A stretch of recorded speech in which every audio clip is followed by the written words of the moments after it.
Hi, I'm Chris. Hey, I'm Spencer. And we just saw Emma. We gather here in this time of man's great innocence. Innocence? Innocence? No? The performances were great. The costumes, the set pieces, the music. Yep, the cinematography. The cinematography, everything was phenomenal except the script. But at the same time, this was a really interesting film to watch because I find myself just watching so many films where the screenplays are so weak and there's not a whole lot being put in, effort being put into all the other aspects. And the screenplay is just blah. But here, the screenplay is blah, and there's so much effort being put into the other aspects, but I was still intrigued throughout the film.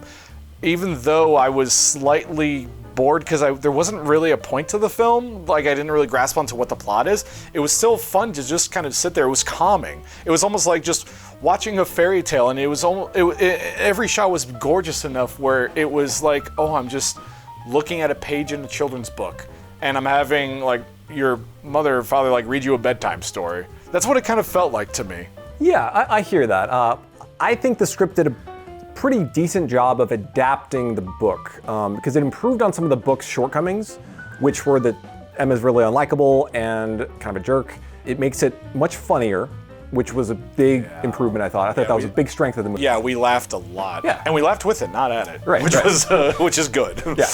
The one thing that held the movie back was the original story. And I don't personally think that story and a lot of those old kind of Victorian era novels really translate to today. Like, what do you get out of the characters and the themes of this story? Yeah, I've never read a Jane Austen novel. I've seen the films, the adaptions, but it just doesn't seem like that there's enough meat in there to actually make a full plate of food for an entire family. It's a bunch of like boring rich people that are just like, you know, tut-tutting about marriages and like fancy parties and stuff. Like, it's very shallow to me. And we were having trouble deciphering exactly what was going on. Yeah, and especially in the first like 30 minutes, we're both like, what is the story here? Like, we're enjoying it because it looks great and the characters were funny. Yeah, that was the interesting part, was that we didn't... What's happening? Yeah, we didn't know anything about really what was going on, but we were intrigued by it. There's so much character coming off the screen that we couldn't help but be enjoying it despite not really grasping the plot for a little while. Yeah, exactly, and the same goes for all of the actors too. Every single actor had their own character, and they emphasized it very well on screen. Even the dad that shows up as he comes into the carriage. Oh yeah, and he's just... Where is the baby? Where is the baby? Where is the baby? Like, he got across so much to us in only a couple scenes, and he didn't say a word. Yeah. That's really effective acting. Yep. I was looking up the director, and she used to be a photographer, and you can really tell in this film because everything is just so well composed, like all these pastel colors everywhere, and it just added to the film, and the cinematography and everything about it was so gorgeous, and that's what elevated the film so much more, because if it was just shot the way that it was with Little Women, then it would just be boring, which Little Women was. So spoilers, but towards the end is what really intrigues me about this film, because I've never seen a film quite like it. I'm intrigued, but the script is a little boring. But I'm still intrigued, so that's a good sign.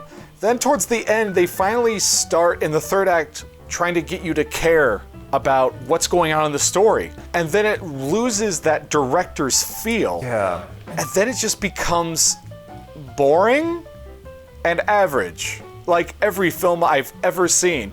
And I think it was because that it just loses the director's tone. Because now there's not the whimsical music coming in anymore. There's not as many bright, colorful costumes or sets or anything going on. Now it's just average. I usually complain all the time about I want my film to make me feel something. And with this film, it didn't make me really feel anything at all throughout like the first hour and a half. And then in the last 30 minutes, it started trying to make me feel something. It's like, I don't want this anymore. Please get it away. So it's a really interesting case study of a film. That really didn't work for me. No, we were both bored. We kept on trying to skip. We were both. I had to restrain you from skipping through because the rest. I'm bored. I'm done. I don't want to see this anymore. I just saw Tom Hardy dressed up in bad makeup. Like, can we get out? But aside from those like 20 or 30 minutes, really the last 30 minutes were pretty flat, I thought. Like I've said, like everything was really fantastic. Like yeah, everything stood out. Except for the story. Yeah. I want to raise a point here. Is the only reason we're ragging on the story that we're men? Because this kind of story, one could suggest, is focused towards women. Like, is there something about a story like this that would appeal to a female audience more than a male audience? No. Everything is subjective, but I think that arguably you can go to a school and you can learn like, oh, how do you make a compelling story? How do you make something interesting and fascinating? So no, I don't think that there's this great sex divide. I mean, yes, there's different interests and such like, but if we're going in that direction, then you can also say that, oh, okay, but at the same time, they also just like good stories. I don't think that you can slap something on this and just say that, oh, men just don't get it. No, it's a bad story. Right, yeah, that's a good point. I think the comparison I would make to that is like a big dumb action movie, which is like, okay, it's very shallow storytelling, but people get punched and buildings get blown up, and like that's what a lot of people like to go see. I would compare Emma to that kind of movie, except in like the romance terms. Like it's a similar like lightness of story to me as like a big dumb action movie. Did you hear that? Yeah, I mean, I can understand that, but at the same time, sometimes in a big dumb action film, it can still be well done. You know, like if you go see a Predator film, you know, the first Predator film with Arnold Schwarzenegger, there's not much of a plot, but it's more about just Arnold Schwarzenegger shooting guns and and killing an alien. I mean, that's cool. You know, I don't need much of a reason for you to put me in the jungle with Arnold Schwarzenegger, but you need to give me a reason at least. Emma didn't give me a reason, really. I mean, the visuals were interesting, the music was interesting, but you didn't really give me a good enough reason to stay around because I didn't know why I needed to stay around. But I enjoyed it though. I enjoyed it more so just because of the fact that it's just so different than any other kind of film I've seen, because usually I'm always rooting for like, give me emotion, give me points, give me all this for me to watch this. And then the film never did that until the very end, and then when it did do it, I didn't want it. Right, I would have preferred it more if it kept that light-hearted, like, comic tone through the whole movie and didn't try to like take a hard turn into, oh, now, you know, she said something mean and it's hurting the other person's feelings, and now we're gonna hate each other for like a couple scenes, and then now we're gonna get back into, we're gonna patch everything up. Yeah, it started becoming generic, and when you started making me feel like that it was a real movie, that's when I started losing interest. Like, stop being a real movie. Right. Go back to what you were doing. Because they didn't really earn that. They didn't build up the characters in a way that got us to care about them in that way. So when they tried to cash that in, it didn't go anywhere, to me, emotionally. No, yeah, I agree. I think the screenplay admirably did try to adapt the story and improve its shortcomings, and it made improvements. But it wasn't enough. Like, I agree that to really make this hit home in a way that like an audience could really personally relate to, or, you know, really find meaning in, I think you had to add or change more. And are there really that many Jane Austen fans who'd be like, oh, they changed my story too much, I don't like this movie? I mean, maybe. But kind of like Capone has the same issue about just there's no real story. Yeah. And you're just watching it. Yeah. Maybe they should have had a senile Tom Hardy in this film, him coming out with a Tommy gun at the very end. Yes! Yeah, I take that. Yeah. I would have liked that. That would have made it completely different. That would have been a way better third act, yeah. It would have. It would have. Especially with all that bad makeup, just the contrast between everything that's gorgeous and beautiful. And then he's like, with his golden Tommy gun. Like, I wish I had my carrot. I don't know. I don't really know who I would suggest this film to. It's very aesthetically pleasing. Yeah, it's good for your eye holes. But it's very also, good. For most of it, it's really funny and charming in a way that I would recommend generally. I didn't. It's not strong enough though. It's just the plot is not strong. Yeah. Or watch it with your girlfriend, maybe. Boom. There we go. You know. Go watch it with your significant other. Yeah, I think yes. Yeah, I would say decent date movie. Yeah, there you go. Yeah, okay. Yeah, decent date movie. Boom. There you go. Burn the frame if you like, but you must keep the likeness. So now we're going to talk briefly about a movie that's very similar to Emma. Yeah. It came out last year and got lots of critical acclaim. Everyone said, "Oh, this is like a fantastic movie." Like, I didn't understand it was eligible for like Best Picture, Best Director, or whatever. And we both saw it, and we didn't feel that way. No, I really don't see why people were raving about Little Women. No, why we wanted to talk about it so much is that if you compare these two films together, it's just like night and day, almost. They're very similar in many ways. They are very similar, and Emma is great sets, great cinematography, great music, great acting, weak script.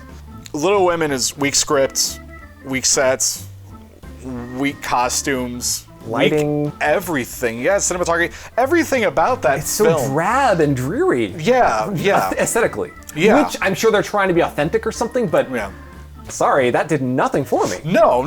And what elevated Emma up to here, because here's Little Women, what elevated Emma up to here was the director.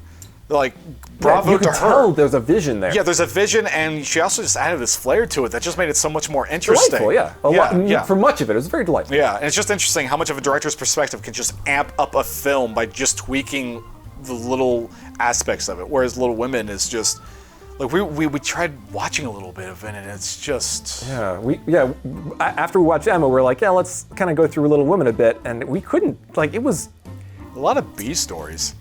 It's like several B stories that have been thrown into a blender and chopped up, because that's one of my biggest complaints about Little Women is the story structure. The book is written in a linear fashion, like chronologically linear fashion.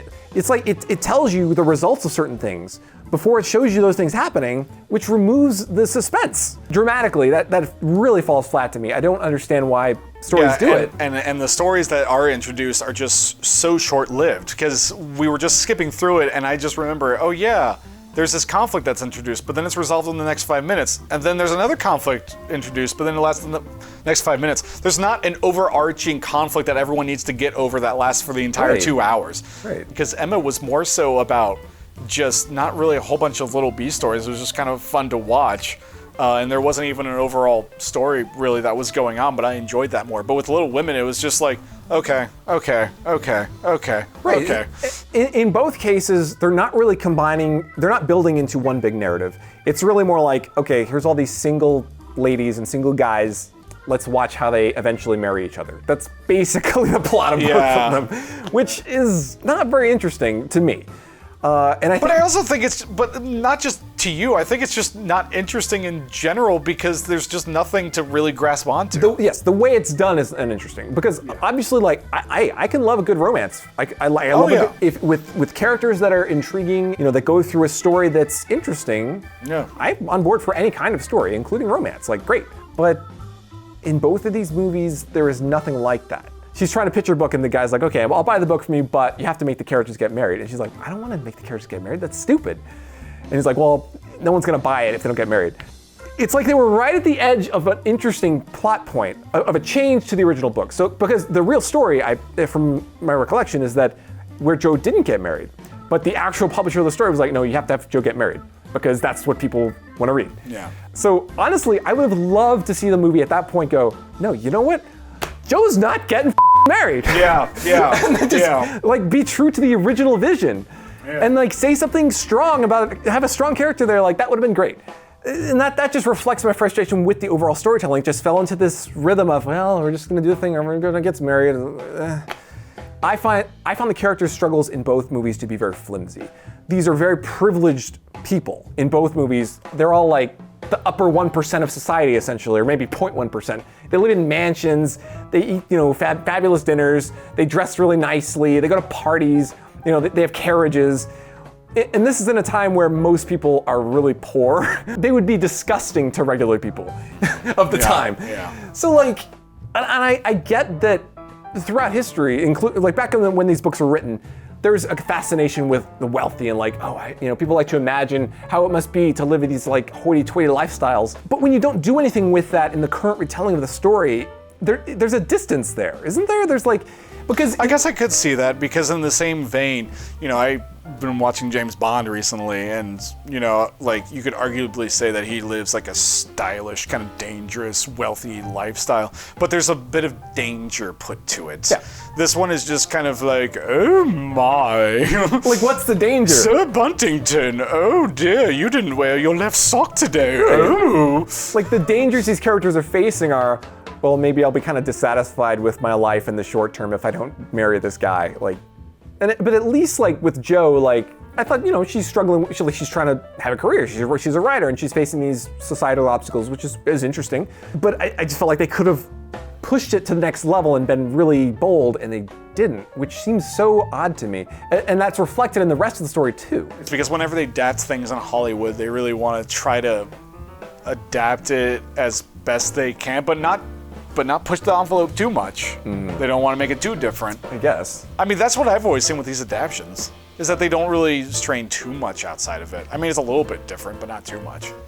I'm always in favor of more change. When you're adapting a story for the screen, like, Yeah, because do it's your not own the thing. it's not the authors. It's not the original authors. You're never anymore. going to have. There's always going to be comparisons between a book and a movie. I think each one should stand on its own.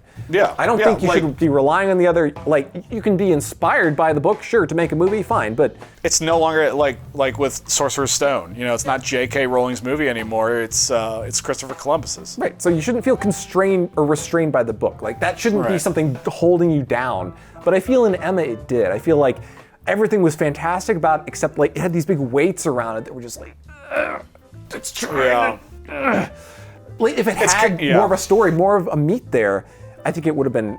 I probably would have loved it if it had like its own interesting story. Yeah. It was almost there. It was almost there. But that's such a core part. Like, that's like a beautiful car without an engine. Right. Yeah, that's true. It doesn't do anything. So Emma, yes. Little Women, no. Yeah, Emma is fun. I think it'd be a Good much date better movie. Yeah, very good date movie. Yeah, Little Women. I got nothing out. Got nothing out of it. I was Yeah. bored.